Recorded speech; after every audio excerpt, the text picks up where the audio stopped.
Why won't your family answer your calls anymore? They stopped calling, stopped answering, stopped saying my name, no fights, no warnings, just silence. And the worst part? No one will tell me what I did to deserve it. I've spent months trying to piece it together. At first, I thought it was a mistake, a missed call, a forgotten text, something simple. But that was nearly a year ago now, and the silence has only gotten louder.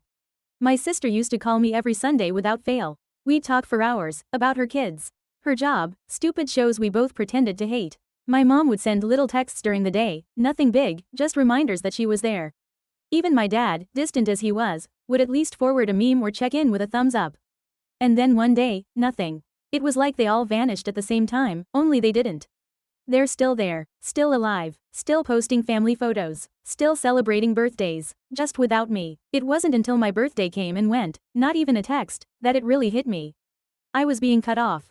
Quietly, completely. I remember calling my sister 3 times in one day. No answer. So I called her husband, who I've known since high school. He picked up, said hey, and then paused like he wasn't expecting to hear my voice. I said, is everything okay? And he hesitated before saying, yeah, just busy. And that was it. I never heard from him again. I tried asking mutual friends, the ones we shared growing up, if something happened. Most of them dodged the question. One of them said, I think it's best you talk to your family directly. Which would have been helpful, if they were talking to me. I went to my mom's house once. It was on a Saturday. I knew she'd be home because she always bakes on weekends. The car was in the driveway. I knocked, waited, knocked again. I could hear movement inside, like someone shifting behind the door. But it never opened. I stood there for 10 minutes before leaving a note. Whatever I did, I'm sorry. Please call me. That note is probably still sitting in her mailbox. I haven't heard a word. The thing is, I've gone through every possibility. I haven't lied to them. I haven't stolen anything. I didn't yell, didn't betray, didn't do drugs, didn't get arrested, didn't go on some wild rant online. Nothing. And yet it feels like I've been erased. You don't just lose your whole family overnight without something happening, right? That's what I kept telling myself. So I started digging, quietly. I reread every message I'd sent them. I combed through group chats. I looked through old photos. I even called an old friend of my mom's, someone I hadn't spoken to in years, and asked her, gently, if she knew why I'd been shut out. She paused for a long time, then said, I think you should let it go.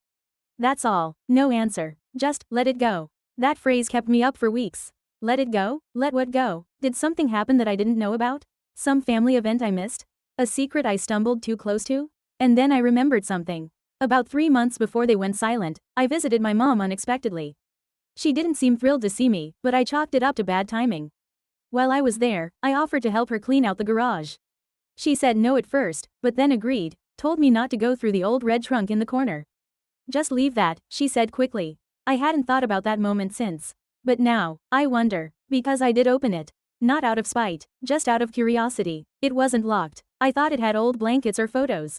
But inside, there was a small metal box, and inside that, a stack of letters. I only read one. It was from a man I didn't recognize, written to my mom, years ago. The date was from 1994. He wrote about a promise she made, and something he wasn't willing to carry anymore. It ended with, you said we'd take it to the grave. I intend to. I put it back, closed the trunk, didn't mention it. It felt personal, like something I wasn't supposed to see. But now I wonder, did she know I opened it? Did I accidentally uncover something they thought I'd never find? And is that why they cut me off? I've tried everything since. Emails, letters, even showing up at a family funeral just to get a glimpse of them. My cousin saw me and looked like he'd seen a ghost. He didn't come over, just stared. I didn't stay long. The worst part isn't the silence. It's the pretending, knowing they're still living life, having dinners, holidays, birthdays, and I'm the only one not invited. Like I died and no one told me. And the more I try to pull at the thread, the tighter it knots. I even thought about hiring a private investigator, just to see if they've said anything, done anything. But what would I even ask? Hey, can you find out why my family ghosted me? It sounds ridiculous. Except it's not. It's my life. My name is still on the family group plan. My niece's school still has me listed as an emergency contact. But no one calls. No one writes. I don't know if I'll ever find out what I did, or what they think I did. Maybe I opened the wrong letter. Maybe I saw something I wasn't supposed to. Or maybe, and this is what scares me most, maybe it has nothing to do with me at all. Maybe I'm just the easiest one to cut loose when the truth starts leaking out. And maybe that truth isn't even mine. After that funeral, I stopped reaching out for a while. It wasn't out of acceptance, more like exhaustion. There's only so many times you can scream into a void before your throat gives out. But even in the silence, I couldn't stop thinking about that letter. About the way my mother snatched her hand back when I brushed past her in the hallway that day. The look in her eyes, like fear mixed with recognition. Like she knew I knew. And that terrified her. I started going back through old family photos, things I hadn't looked at in years. I wasn't even sure what I was looking for. But something kept pulling me toward 1994. That was the year the letter was dated. I would have been 6, too young to remember much clearly. But there was a gap, a blank stretch of memory that started to gnaw at me. I asked myself, what happened that year? What changed? I went to the attic and pulled out the plastic bins my dad used to store all our old photo albums. I opened one from 1993, birthday parties, Christmas, a trip to the lake. Everyone smiling, arms around each other. I flipped to 1994. Fewer photos. Some pages completely empty. My 7th birthday, missing. Easter, no pictures. I flipped faster. The few photos that were there felt off. My mom looked thinner. My dad, more distant, even in the pictures. My sister, who would have been a teenager then, was in none of them. Not a single one. I checked the next year, she reappeared. But 1994? It was like she vanished. I called an old neighbor, Mrs. Keene, who used to babysit us back then. I told her I was working on a family scrapbook and asked if she remembered anything strange from that year. She hesitated, then said something I'll never forget. Well, I always thought it was odd that they said she was staying with your aunt for so long. But no one ever saw her leave or come back. My blood ran cold. I asked her to clarify, and she said, your sister. They told us she was away that summer. But her bike stayed in the garage. I just figured, well, none of my business. I hung up, sat down on the attic floor, and just stared at the photo album. My sister and I aren't close, not anymore, but growing up, we were practically twins. I'd remember if something happened to her. Wouldn't I? I started thinking about that letter again. About the line, you said we'd take it to the grave. What were they hiding? What happened that summer? And why was I the only one now being pushed out? I decided to call my sister one last time. Blocked number, just in case. She picked up. I couldn't believe it. She didn't say hello, just breathed into the phone for a few seconds, then said, don't do this. Her voice was calm, controlled. I asked, do what? Long pause. Then, stop digging. Let it go. I asked, is this about 1994? She hung up. I sat there with the phone still pressed to my ear, heart pounding. I hadn't even realized I'd started crying until I saw the screen blur. The next day, I got a letter in the mail. No return address. Just my name, printed in neat handwriting I recognized immediately, my mother's. Inside, a single line, please don't contact us again. That was it. No explanation, no anger, just a quiet request. A door closing without a sound. I stared at that note for hours. Memorized the loops in the P. The slight slant in the G. I still kept it, though. Tucked away in the back of my journal. Not out of spite, out of confusion. Because here's the thing, if they're hiding something, they're hiding it together. All of them. And if I stumbled too close, even by accident, then maybe I was never supposed to be part of that secret in the first place. But why now? Why not 20 years ago? I started thinking about other things I remembered from that time. My dad working late, my mom crying in the laundry room, my sister refusing to go to school. I remember her locking herself in the bathroom once, yelling at my mom that he can't get away with it. I was 7, I didn't know who he was, or what he did, but I remembered her face, red, furious, broken. I asked my cousin about it once, years later. He just said, that was a bad year. Then quickly changed the subject. Bad year, that's what they all called it. But no one ever told me what happened. Until now, I didn't care. I trusted that whatever it was in the past. But now I'm starting to wonder if I was never supposed to ask questions because the answers would tear something open they've spent decades keeping shut.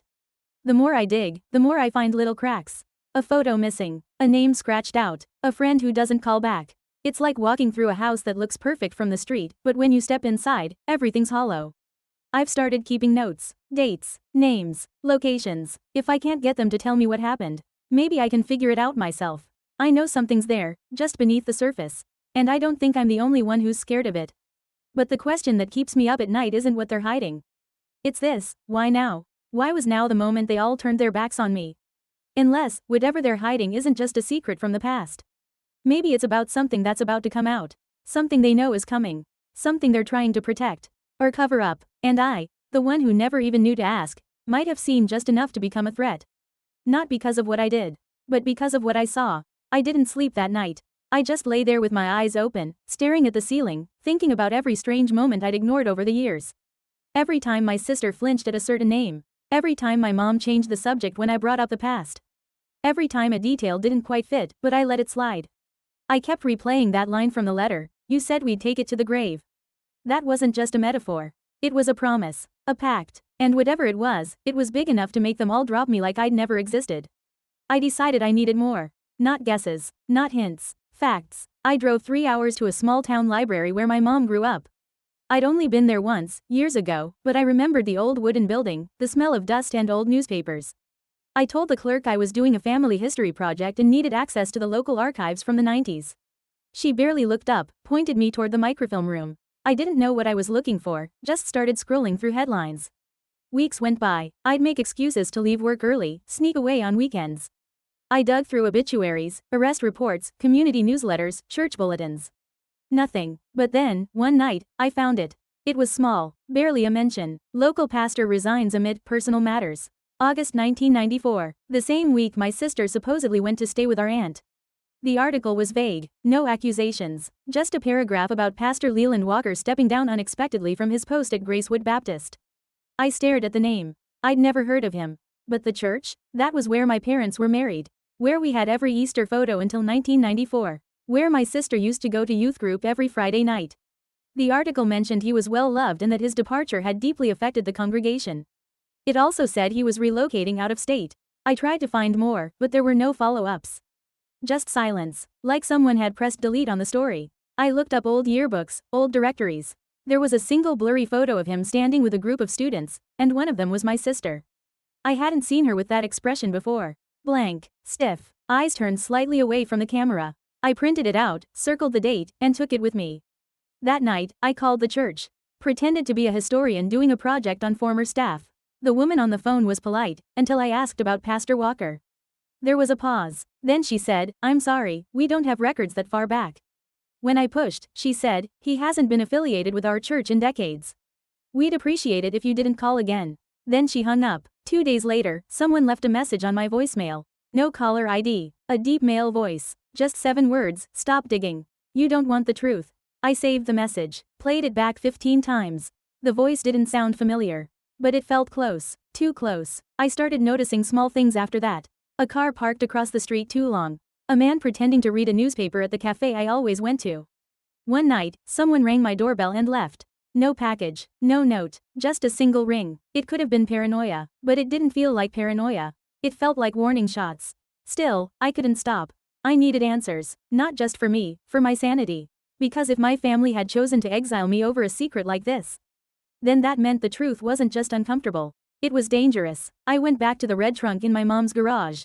I still had the spare key to the house, from before.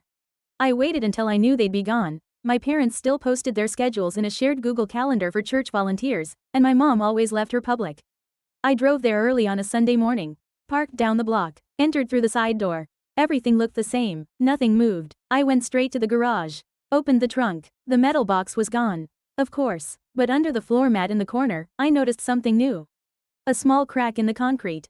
Like someone had lifted and reset a panel. I pried it up, and there it was. A manila envelope, taped shut, no label. Inside, more letters, older this time, faded ink, most addressed to my mom. One to my dad, another one, dated 1992, to my sister. From Pastor Walker. The contents made my skin crawl. I won't write everything here. It doesn't feel right, but they were manipulative, carefully worded, intimate in a way that made my stomach turn. One line burned into my brain: "No one will believe you if you tell. You'll ruin everything." I put everything back where I found it. Walked out of that house feeling like I was carrying fire in my chest. Suddenly, everything made sense, not fully, but enough.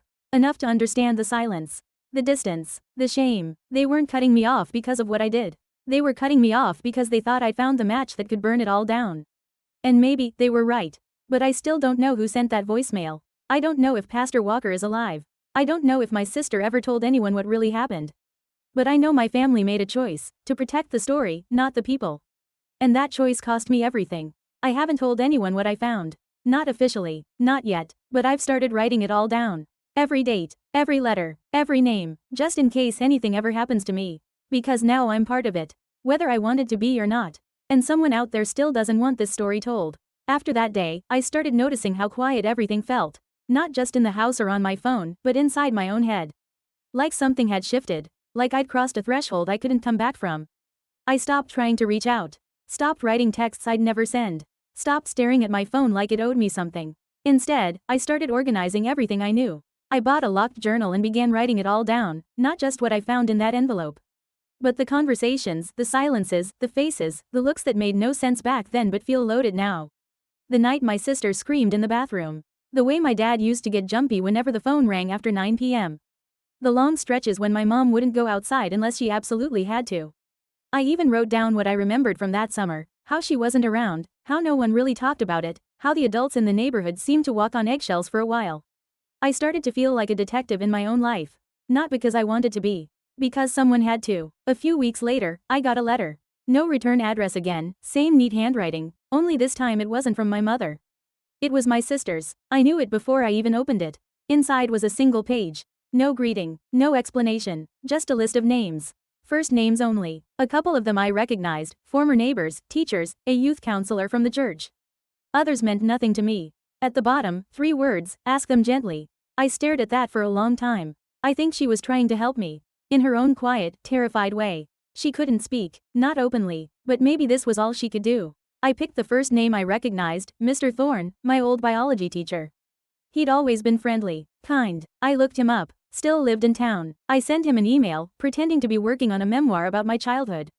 Asked if he remembered anything unusual about that summer. I didn't expect a response. But 3 days later, he replied. Said he'd be willing to meet, off the record, he wrote. We met in a coffee shop near campus. He looked older, grayer, but still had the same warm smile. Until I mentioned Pastor Walker. His face changed. He went quiet for a full minute, then said, there's a lot of things people were too afraid to say back then. I asked if it had to do with my sister. He nodded, slowly, then said, your family wasn't the only one he got close to. That word, got close to, it felt like a punch to the throat. I asked if anyone ever reported him. He looked down at his coffee and said, you have to understand, back then, the church ran everything. Jobs, reputations, marriages. Speaking out wasn't just dangerous. It was impossible. I asked if he ever tried. He said, I did once. I went to the school board after I saw something that didn't sit right. He didn't say what, but his eyes said enough. A week later, I was nearly fired over something completely made up. I got the message. Keep quiet or lose everything. I asked him if he thought Walker had help. He didn't answer, just got up and said, be careful. This thing has teeth, even now. Then he left. I sat there for a long time, pretending to drink coffee that had long gone cold. Teeth, that word stayed with me. I didn't know who was still protecting Walker, if anyone, but it was clear that the silence wasn't just a family issue. It was wider, deeper, systemic, like a network of people who all had something to lose if the truth came out. I moved on to the next name on the list. Mrs. Holloway, used to run the youth choir. Now retired. She refused to meet, but sent a short email back. Just one line, if you value your peace, let the past stay buried. I laughed when I read it. Not because it was funny. Because it was too late. There was no peace left to lose. That week, I started seeing the same car again. Parked on my street. A gray Buick with tinted windows. I walked past it slowly, pretended to tie my shoe, tried to catch a look at the driver. But the windows stayed dark. The next night, my mailbox was open when I got home. Nothing missing. Just open. As if to say, we're watching. I told myself not to panic. Told myself it was coincidence. But that was a lie. I changed my locks, installed cameras, started carrying pepper spray. The feeling I couldn't shake wasn't fear. It was inevitability, like whatever I was digging up had already seen me coming. I tried to talk to a lawyer, just to see what my options were. If I ever wanted to go public, would I be protected? He asked me one question, do you have proof? I said, I have letters. He said, that's not proof. That's hearsay. I said, what about the people who knew? He shrugged. People forget. People lie. Without hard evidence, you're walking into a storm without an umbrella. I thanked him, walked out, and sat in my car until it got dark. That night, I got a message.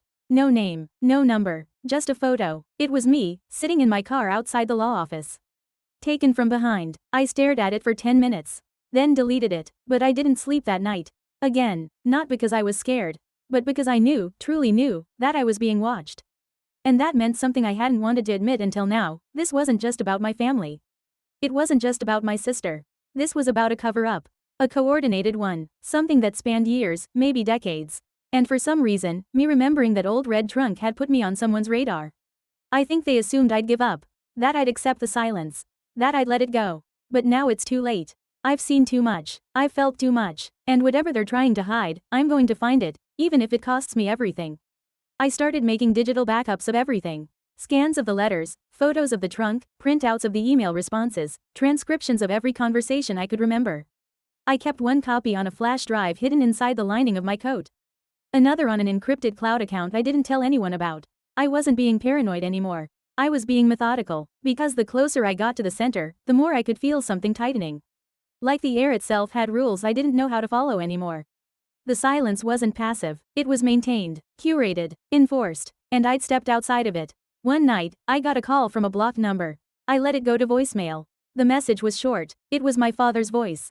Calm, controlled, cold. He said, "We're asking you one last time. Let this go." I played it back 3 times. I hadn't heard his voice in over a year. Not since before the silence. It didn't even sound angry, just exhausted. Like someone cleaning up the last of a mess they didn't create but had to keep burying. That same week, someone slashed my back tires in the middle of the night. The cameras didn't catch it. I parked under a street lamp after that. Started sleeping with my phone on record mode. I told no one, not even the few friends I still had left. This wasn't something I could explain. It barely sounded real when I said it out loud. But I wasn't losing my mind. I was losing my place in a narrative that had been carefully built around me since I was a kid. And I was starting to see the edges of it. I decided to visit one of the names on my sister's list in person, someone I didn't know well. A man named Cal Deansmore. Former church janitor. I found him living in a small rental off a rural road, about 2 hours out. I lied and told him I was doing research for a documentary on community history. He opened the door just a crack, looked me over, then said, "You're her brother, aren't you?" I froze. "Who's?" "The girl from back then." He opened the door a little wider. Let me in. His house smelled like oil and mold and something burned long ago. He poured 2 glasses of water and sat across from me like we were old friends. Then he told me everything. Not in full, not names, not accusations, but enough. Enough to confirm the worst parts of what I'd started to suspect. That there were more girls. That the church knew. That families were told to stay quiet for the good of the congregation. That Pastor Walker had protection, not just from the elders, but from people outside the church, people who owed favors or wanted to keep things clean. There was a meeting, Cal said. In '94, behind closed doors, the kind where no one takes notes. You weren't supposed to know it happened. I asked who was there. He shook his head. You wouldn't believe me if I told you. But they made a decision. One girl was gonna talk. It would have blown it all up. So they shut it down. Fast. My sister? I asked. He didn't answer, just looked down at his hands and said, "She was brave. Braver than all of us." I left with shaking hands. Drove home in silence. No music, no news, just the sound of my own breathing and the hum of tires on the highway. I wanted to scream, but what would that do? Who would hear it? Who would believe it? And even if they did, what then? I spent the next week trying to contact a journalist I'd once met through a mutual friend. She responded with polite interest until I started naming names. Then she stopped replying. 2 days later, I got another letter. This time from someone I didn't know. The return address was an empty lot. Inside was a single sentence: "There are things you do not understand, stop before you ruin what's left." What's left? That phrase broke something open in me. Because the truth is, there isn't anything left. My family is gone. My childhood is in pieces. The people I trusted built their lives around a lie. And the more I uncovered, the clearer it became, I wasn't supposed to make it this far. I wasn't supposed to ask. To notice. To remember. I was supposed to smile at holidays, take the group photos, and nod along when someone said, "It was just a tough year." That was my role. That was all they ever wanted from me. Not honesty. Not curiosity. Just silence. Compliance. I started sleeping less. Eating less. Watching windows more than screens. I caught myself jumping at every unexpected knock. Every flicker in the corner of my eye. Not because I was scared they'd hurt me. But because I didn't know what they'd do to keep this from getting out. That kind of desperation, it's contagious. It spreads through families, through communities, it becomes tradition. I drove back to the church. Parked across the street, watched the Sunday crowd filter in. So many smiling faces, handshakes, children in pastel clothes. It looked perfect, clean, like nothing bad had ever happened there. But I saw something else: the cracks in the brick, the new security cameras, the freshly paved parking lot. Like they were trying to bury more than just bad memories. I walked to the side of the building. There was a door I remembered from childhood, used to lead to the choir room. It was locked, but the plaque above it was new. Dedicated in memory of those who served quietly. I stared at that word, quietly. Wondered how many names were missing. Wondered who wrote the dedication. Wondered if it was meant as a prayer or a threat. That night, I finally wrote my sister a letter. A real one. I didn't ask for answers. I just told her I knew. That I believed her. That I was sorry. Not for anything I did, but for not seeing it sooner. For being part of the silence without realizing it. I didn't know if she'd read it. Didn't know if she'd even receive it. But I mailed it anyway. And for the first time in months, I slept through the night. The morning after I sent that letter to my sister, I opened my front door to find a package on the step. No postage, no return label, just a plain, unmarked box sealed with a single strip of black tape. I brought it inside and stared at it for a long time. My name wasn't on it. There was no note, no hint at who had left it or why. I don't know what I expected, maybe something obvious. A threat, a warning, but when I finally opened it, it was worse than that. Inside were photographs, dozens of them, all of me, at the grocery store, leaving the library, sitting in my car outside my apartment, walking down my street, headphones in. Some from so far away I looked like a shadow. Others were close enough to count the hairs on my neck. They were taken over weeks, maybe months. Some had timestamps, some didn't. The last photo was from the day before. I was carrying the letter I'd written to my sister. It had been taken as I stood at the mailbox. From the angle, whoever took it was maybe 30 feet away. I dropped the photo. My hands were shaking. The edges of my vision pulsed. I checked every window, every blind. Turned off all the lights. Then I sat in the dark and stared at the wall, trying to breathe. It wasn't just surveillance. It was a message. They knew I hadn't stopped. They knew I was still pulling at the thread. And they wanted me to know that they were watching me unravel. For a few days, I didn't leave the apartment. Didn't return calls. Didn't check email. I didn't even write in the journal. I felt paralyzed, not out of fear, but out of something deeper, like grief. I started to understand that there was no version of this where I got my family back. No amount of truth would bring them back to the dinner table. Whatever lived between us now wasn't just silence. It was a deliberate, mutual exile. But even in that stillness, the questions didn't leave me. They sat with me in the dark. Whispered under every sound. What did they agree to hide? Why was I the one pushed out for remembering something I never meant to find? And what exactly happened to my sister in that missing summer no one would talk about? I decided to visit one last person from the list, the final name my sister gave me. A woman named Eileen Witt. She used to work in the church's administrative office. I had to drive 3 counties over to find the nursing home she was in. She was nearly 90, frail, eyes clouded, but when I said my sister's name, she looked up sharply. Clear, alert. You're the little brother, she said. The quiet one. I asked her what she remembered. She said, I remember being told to shred things.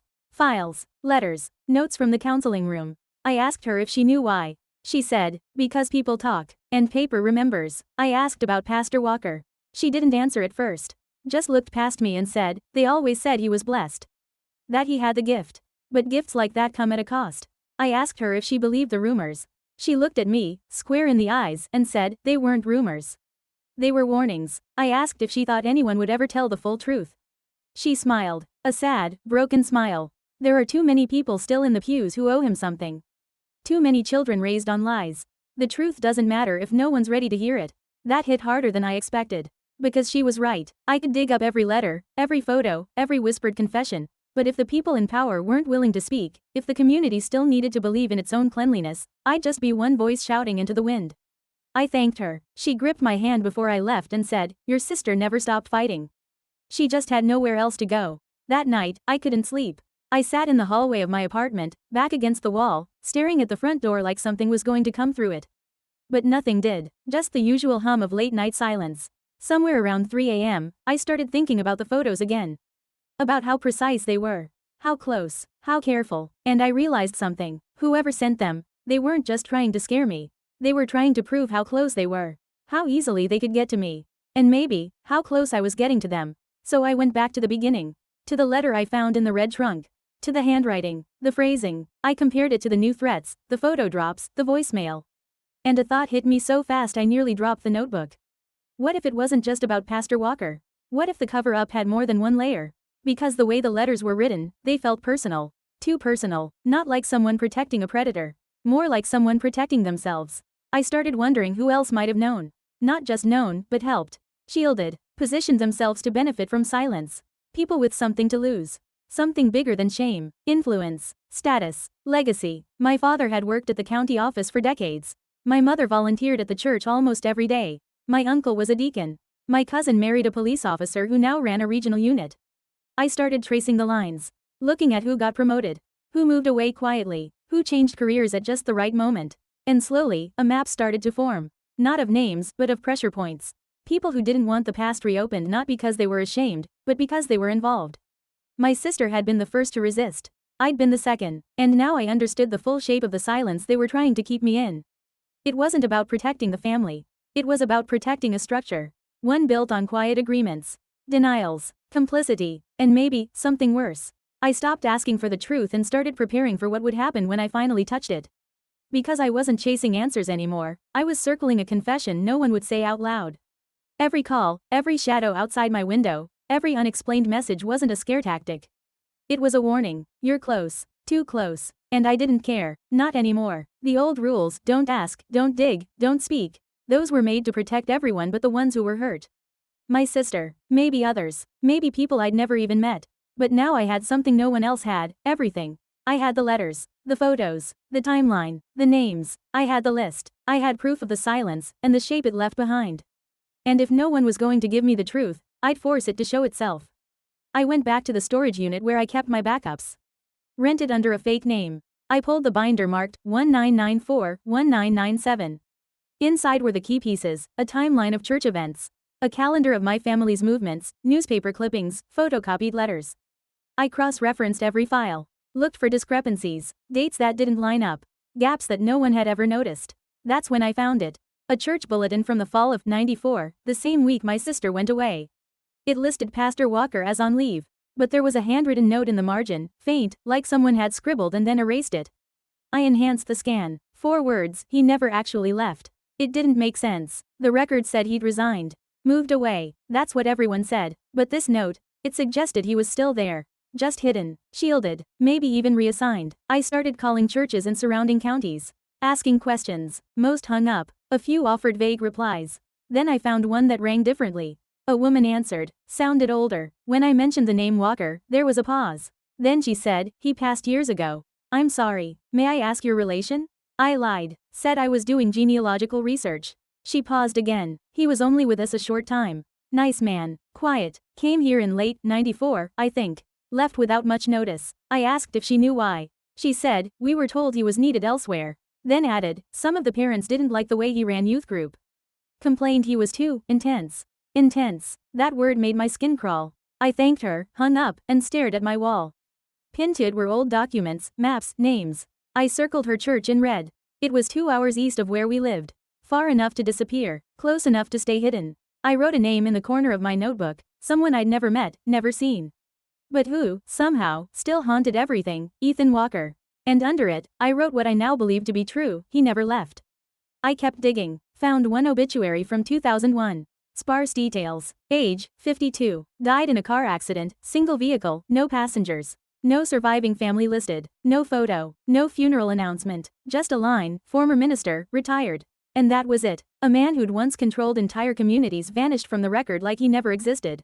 But what struck me wasn't the obituary. It was the comment below it. One single anonymous line, we still remember what you did. May that silence rot with you. My breath caught in my throat. I tried to track the commenter. No username, no account history. Dead end. But I screen captured it. Added it to the archive. Everything now lived in that file. I started printing copies, sending them to a P.O. box I'd rented. Making second, third, fourth backups. I wasn't paranoid. I was preparing for the inevitable. Because I knew what came next. If I published it, they'd come for me. If I stayed silent, it would keep happening, somewhere else, with someone else. One night, I came home to find my front door ajar. Just a crack, enough to stop my heart mid-step. I stood outside for nearly an hour, pretending to talk on the phone, pretending someone was inside with me. Then I stepped in. Everything was in place. Nothing stolen. Nothing touched. Except one thing. My sister's letter. The one with the list of names. It had been moved, just slightly, tilted on the desk, like someone had read it and put it back without care. I knew that motion. I'd done it 100 times myself. That's when I knew, this wasn't just about keeping secrets. This was about keeping control. Of me. Of her. Of everyone who'd ever dared to remember. And now, I was out of bounds. They couldn't silence me with exile. Couldn't shame me with guilt. So they tried fear, and when that didn't work, they started watching. Closely. I changed apartments a week later. Used cash. Switched states. Kept the files in a secure box I mailed to myself in pieces. Rerouted the contents of my cloud drive through 3 encryption layers. You think that sounds insane?